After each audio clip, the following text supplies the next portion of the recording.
오늘 말씀을 내 자리를 들고 일어나라는 제목으로 함께 말씀 나누도록 하겠습니다. 제가 최근에 이제 서울대학교 병원 이제 해화역에 있는 그 서울대학교 병원을 좀 자주 가는 일이 있었습니다.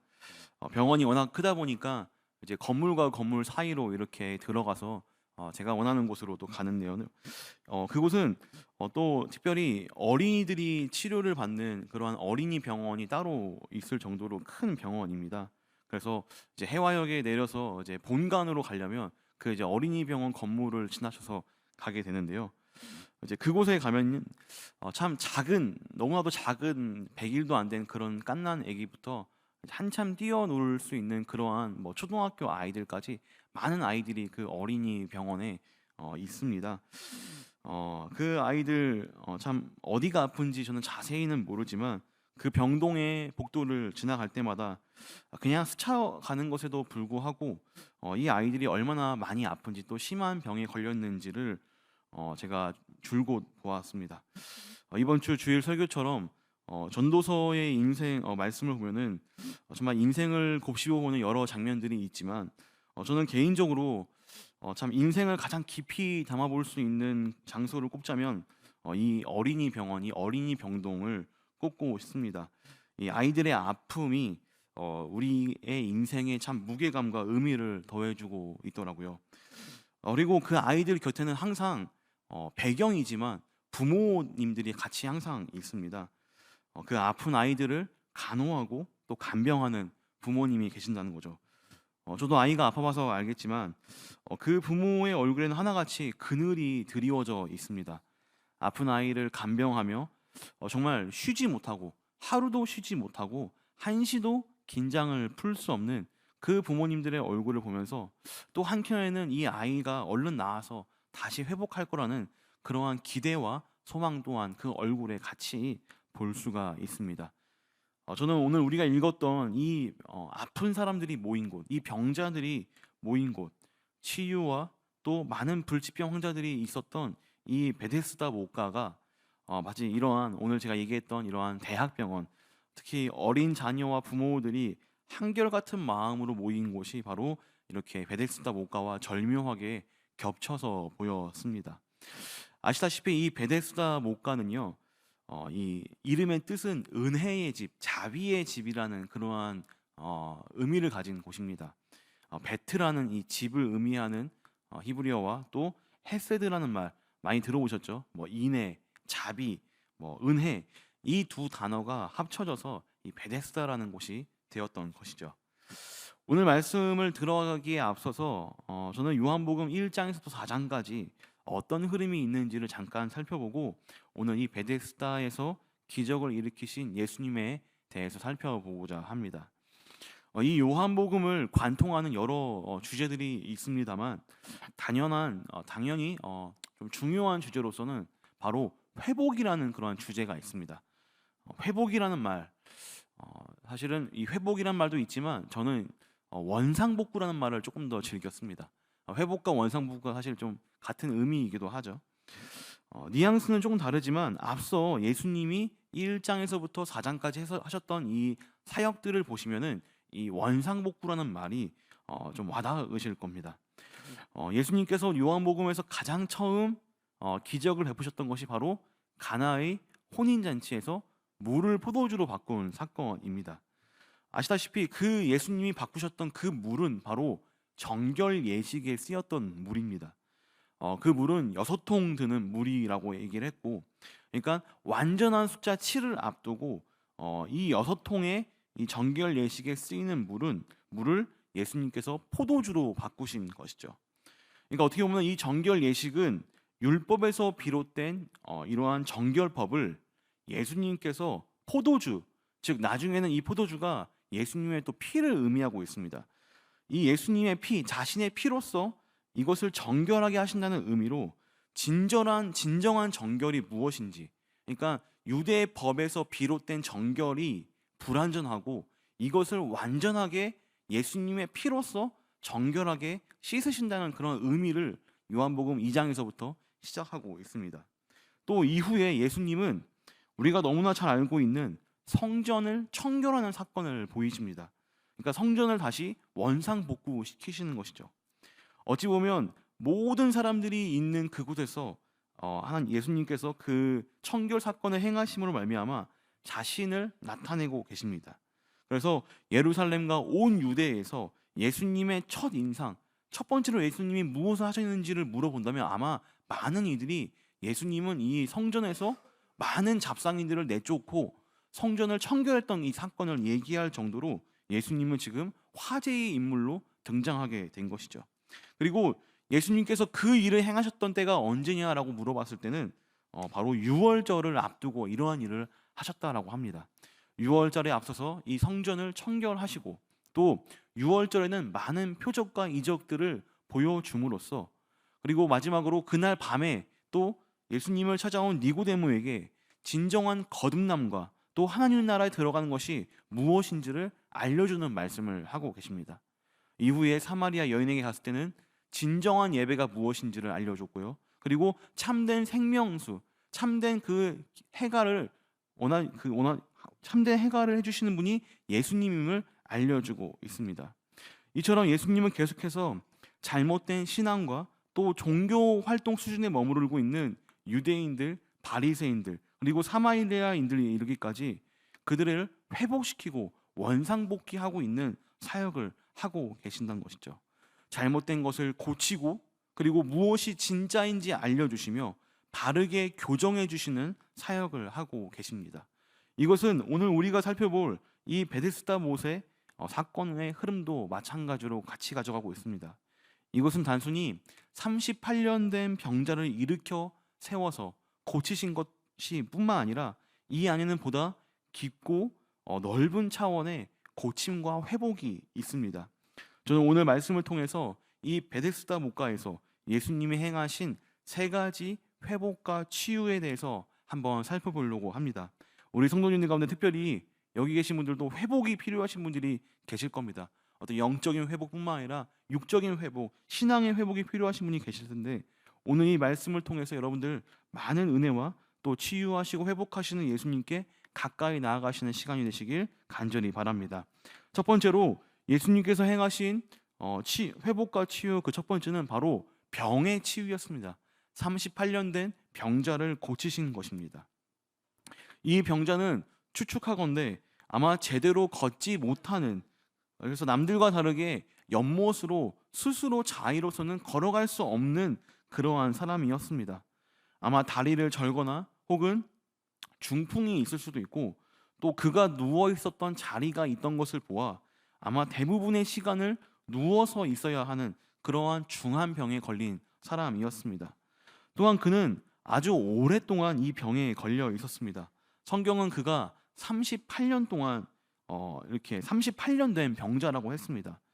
이것은 해석하기 나름이지만 그가 태어났을 때부터 이 장애를 입고 태어나서 평생을 그렇게 살았을 수도 있다라고 우리가 볼 수 있는 것이죠.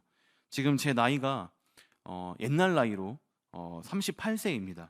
그러니까 제가 이렇게 평생을 걷지 못하고 누워서 아픈 상태로 살았다라고 생각을 해보니 그가 얼마나 긴 시간을 고통 속에 살았는지 감히 짐작이 되는 것 같습니다. 지금 이 38년 된 병자에게 유일한 희망이 있었는데요. 그것은 바로 저 베데스다 연못에 기적과도 같은 일이 일어날 때에 가장 먼저 들어가는 사람이 바로 고침을 받는 그런 놀라운 일이 있었다라는 것입니다. 우리 함께 3절과 4절 말씀 우리 함께 읽어보도록 하겠습니다. 5장 3절과 4절입니다. 시작. 그 안에 많은 병자, 맹인, 다리 저는 사람, 혈기 마른 사람들이 누워 물의 움직임을 기다리니 이는 천사가 가끔 못에 내려와 물을 움직이게 하는데 움직인 후에 먼저 들어가는 자는 어떤 병에 걸렸든지 낫게 됨이더라. 아멘.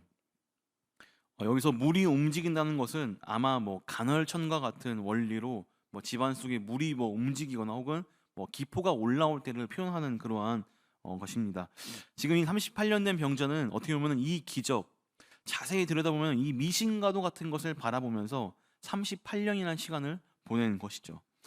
예수님께서는 그러한 병자를 보시면서 그에게 병을 낫고자 하냐라고 이렇게 질문을 하자 우리는 그의 답변대로 우리가 읽었던 대로 물이 동할 때에 물이 움직일 때에 자신을 넣어줄 사람이 없어서 아직까지 이러고 있다라는 이러한 말을 합니다. 나를 저 못에 던져줄 사람이 있다면 지금 이 38년 된 병자는 예수님에게 자신의 이 병을 고칠 수 있는 유일한 방법은 저기 저 못에 들어가는 방법밖에 없다라고 이렇게 얘기를 하고 있는 것이죠. 그래서 지금 은연중에 예수님에게 나를 부축해서 저 물에 넣어줄 수 있도록 그러한 의도가 지금 있다는 것입니다.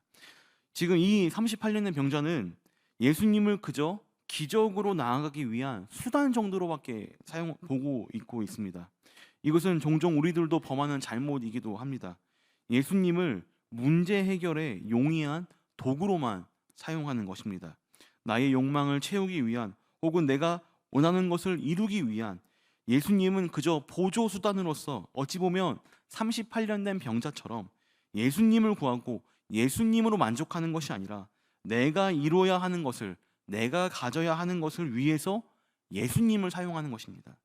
그분 자체가 기적이며 그분 자체가 고침이며 그분 자체가 회복인데 우리도 우리의 시선을 잘못 맞춘다면 저 38년 된 병자처럼 우리의 시선을 예수님으로 향한 것이 아니라 저 연못으로 향하게 한다면 우리도 충분히 그러한 잘못을 지을 수 있다는 것이죠.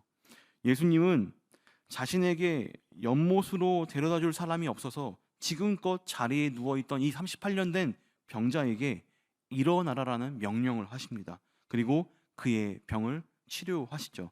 우리 함께 8절과 9절 말씀 함께 읽어보도록 하겠습니다. 시작. 예수께서 이르시되 일어나 내 자리를 들고 걸어가라 하시니 그 사람이 곧 나아서 자리를 들고 걸어가니라. 이렇게 예수님께서는 이 38년 된 병자의 병을 고쳐 주셨습니다. 두 번째로 예수님께서 행하신 회복과 치유는 바로 이 베데스다 연못의 이름대로 그 이름을 제대로 회복한 것입니다. 다시 한번 말씀드리겠습니다. 베데스다라는 그 이름을 다시 회복하신 겁니다. 우리가 아까 들었던 이 베데스다의 의미는 자비의 집, 인애의 집, 은혜의 집이라는 의미가 있습니다. 여러분들 근데 이 베데스다 못가의 한번 이미지를 한번 떠올려 보시기 바랍니다. 한번 이 연못가에는요 수많은 사람들이 모여 있습니다. 근데 이 사람들은 다 어떤 사람들입니까? 다 환자들입니다. 아픈 사람들입니다. 그들이 모인 이유는 단 한 가지입니다. 바로 물이 움직일 때에 가장 먼저 그 연못에 던져 빠지는 것입니다. 여러분들 이 정도의 노력과 시간과 에너지를 투자한다는 것은요 이렇게 생각해 볼 수도 있습니다. 이것은요 웬만한 민간 치료와 의사의 손길을 구해받고 그리고 갈 때까지 간 사람들이 바로 이 기적을 기다리고 있는 것입니다. 혹은 반대로 이러한 치료와 방법을 받지 못한, 그러니까 의사의 손길을 구하지 못한 아주 가난하고 비천한 사람들이 모인 곳이 바로 이 베데스다 못가라는 것이죠. 아마 경쟁이 치열했을 것입니다. 서로 못가에 가까운 곳에 있기 위해서 앞다투고 자리 싸움을 했을 것입니다. 여러분들 자리 싸움 해보신 분들 아실 겁니다. 얼마나 치열합니까? 저는 이제 퇴근길이 이제 우시장을 지나서 가는 길이 제 퇴근길입니다. 근데 1년에 한두 번은 꼭 그 우시장 앞에 그 가산중학교 가는 그 골목길에서 싸움을 줄곧 봅니다. 무슨 싸움이냐면은 그 자리 싸움입니다.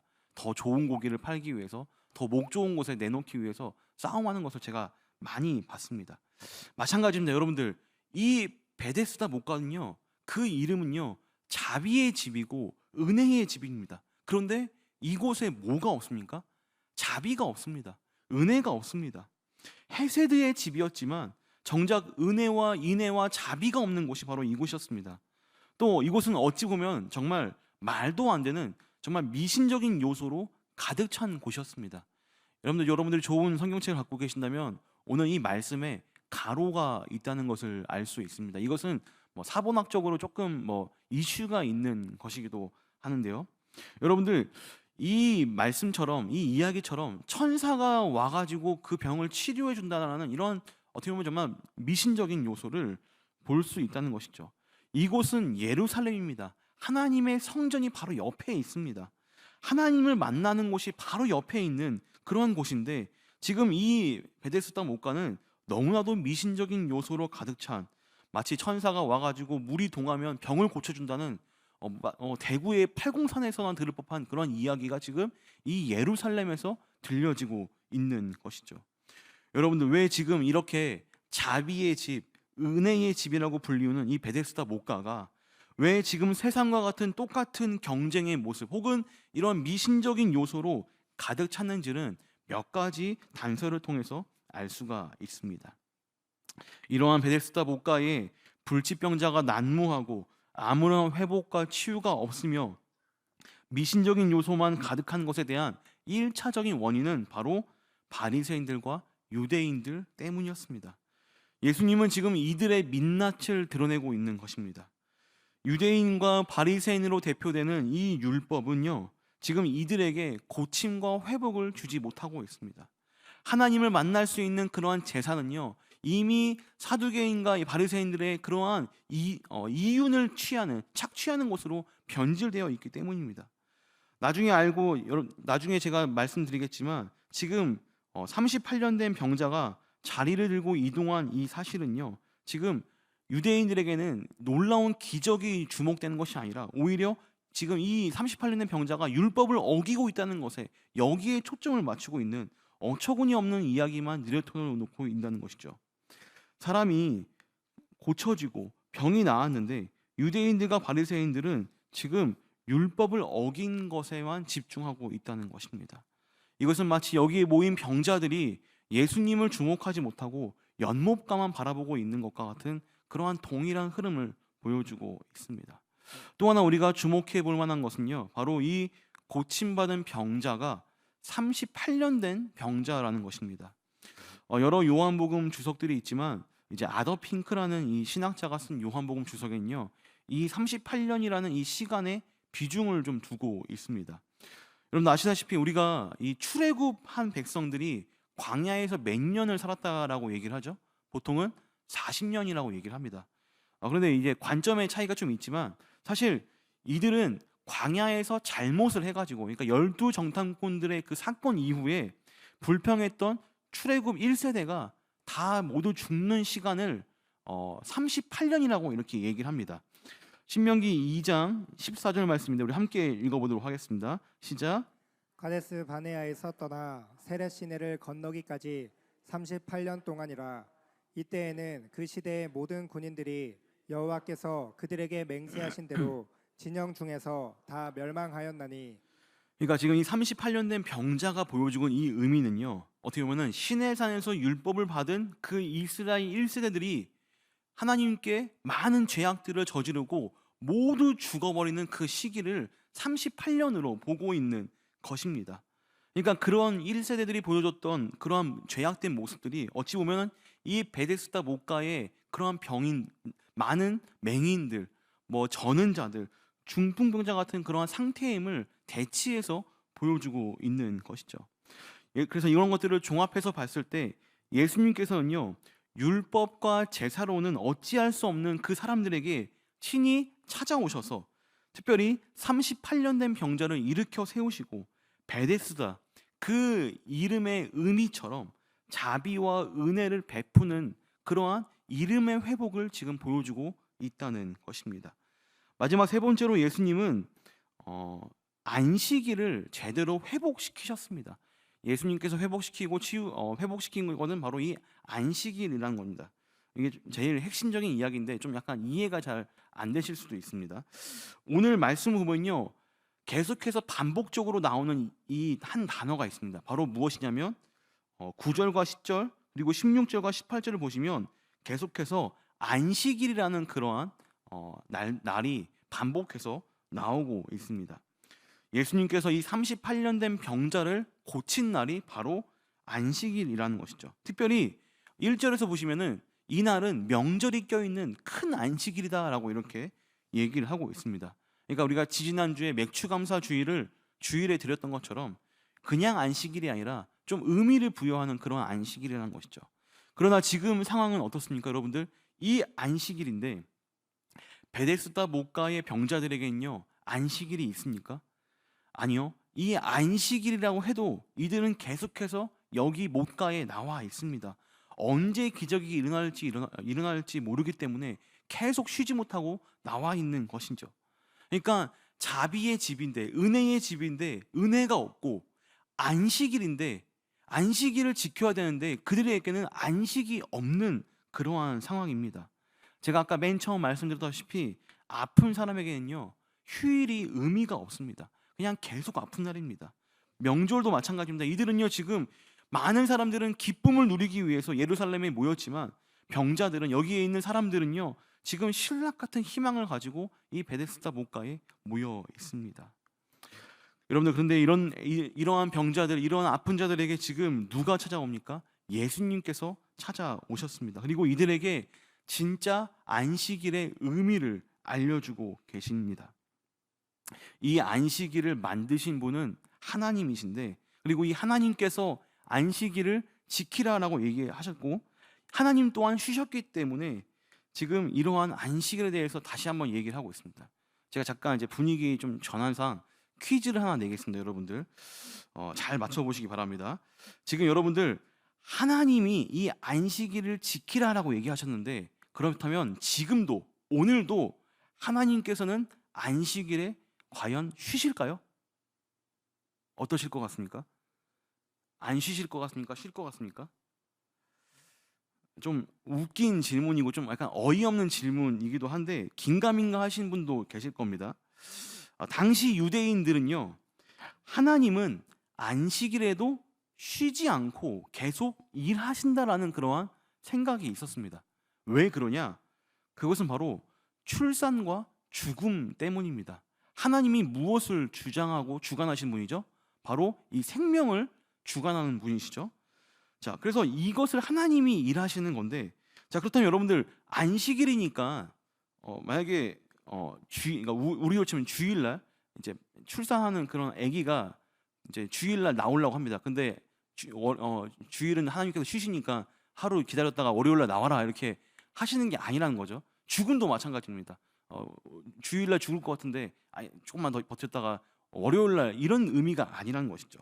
그러니까 유대인들은 하나님은 안식일에도 상관없이 항상 일하시는 분이다라는 그러한 생각이 있었습니다. 자, 그런데 지금 이 안식일에 지금 예수님께서 무엇을 하시는 것이죠? 일을 하십니다. 하나님처럼. 그리고 일을 시킵니다. 38년 된 병자에게 말이죠. 이것을 보고 지금 유대인들은 난리가 난 것입니다. 함께 9절과 10절 말씀 한번 읽어보도록 하겠습니다. 9절과 10절입니다. 시작. 그 사람이 곧 나아서 자리를 들고 걸어가니라. 이날은 안식일이니 유대인들이 병 나은 사람에게 이르되 안식일인데 내가 자리를 들고 가는 것이 옳지 아니하니라.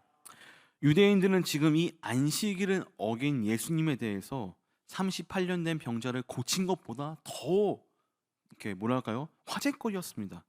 뭔가 바뀌어도 한참 바뀐 모습을 지금 계속해서 보여주고 있는 것이죠. 이뿐만이 아닙니다. 유대인들은 나중에 이제 예수님을 만나서 따지기도 합니다. 오늘 말씀 16절에서부터 18절까지 보시면요, 예수님을 박해하는 사건이 바로 오늘 이 사건 때문에 일어나게 되는 것이죠. 함께 18절만 한번 읽어보도록 하겠습니다. 18절입니다. 시작. 유대인들이 이로 말미암아 더욱 예수를 죽이고자 하니 이는 안식일을 범할 뿐만 아니라 하나님을 자기의 친아버지라 하여 자기를 하나님과 동등으로 삼으심이로라. 아멘.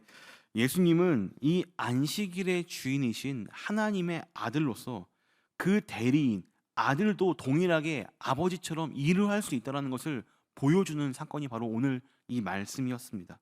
그래서 진정한 이 안식일의 주인이 안식을 주기 위해서 이 베데스다 자비의 집에 왔으며, 그리고 38년 된 병자를 일으킴으로써 진정한 안식과 진정한 은혜를 맛보게 해준 말씀입니다. 여러분들, 예수님께서 이 큰 명절에 그리고 안식일에 이런 일을 행하신 것은요, 다 의미가 있다는 것이죠. 내 아버지께서 이제까지 일하시니 나도 쉬지 않고 일할 것이다. 이러한 안식일의 본의를 알려줄 뿐만 아니라 예수님이 어떤 분이신지도 알려주는 그런 귀한 말씀이 되었습니다. 저는 오늘 말씀을 한 가지로 적용해보고 말씀을 마무리하려고 합니다. 우리는 예수님으로 인한 회복을 기대해야 합니다. 세상 어떤 다른 것으로 인한 회복이 아니라 예수님으로 인한 회복을 우리는 기대해야 합니다. 제가 처음 말씀드렸다시피 예수님은요, 회복, 원상복구의 사역을 계속 하셨습니다. 베데스다, 은혜의 집, 자비의 집을 진짜 은혜와 자비가 있는 곳으로 바꾸셨습니다. 그리고 38년 된 병자를 회복시켰습니다. 그리고 마지막으로 안식일을, 진짜 안식이 무엇인지를 알려주신 것이죠. 이것은 우리도 마찬가지입니다. 그 이름을 회복시키셨던 예수님처럼 우리도 예수님이 우리의 이름들을 회복할 것을 기대해야 합니다. 먼저 베데스다라는 그 이름처럼 우리는 우리 교회 그리고 성도들의 모임에도 그 이름의 회복이 있어야 합니다. 베데스다인데 자비가 없고 경쟁만 있으며 은혜가 없고 율법만 있는 곳이 되어서는 안 됩니다. 교회가 그런 곳이라는 것이죠. 은혜와 자비가 넘치는 곳이 교회인데 우리는 늘 이런 부분들을 조심해야 합니다. 세상적인 것이 침범하는 것이 안 되는 그러한 교회임을 우리는 기억해야 되는 것이죠. 또한 성도 개인의 삶도 마찬가지입니다. 우리는 성도라는 이름을 가진 사람들입니다. 여러분들 제 이름 다 아시죠? 제 이름 뭔지 아십니까? 몽룡이라는 이름입니다. 제가 이게 목이 메어서 눈물이 나서 울라는 게 아니라 그냥 목이 메인 겁니다, 여러분들. 여러분들 제 이름은요, 어딜 가도 주목을 받는 이름이었습니다. 생긴 것은 약간 방자 쪽인데 자꾸 이름을 따라서 계속 이름을 따라서 살게 되더라고요. 그래서 특히나 학교에서 선생님들이 저를 굉장히 많이 좋아하고 저를 주목했었습니다. 여러분들 저의 개인적인 이름뿐만 아니라 우리는 모두 공통적인 이름이 있습니다. 무엇이죠? 성도라는 이름입니다. 성도, 거룩한 백성들. 우리는요, 이러한 이름에 걸맞게 살아야 된다는 것이죠. 그리고 그 자리를 늘 사수해야 합니다. 성도와 교회, 그 이름을 정말 예수 그리스도로 인하여 회복하고 또 그 이름에 걸맞게 살아가는 우리 신인의 귀한 성도님 되시길 주님의 이름으로 축원드립니다.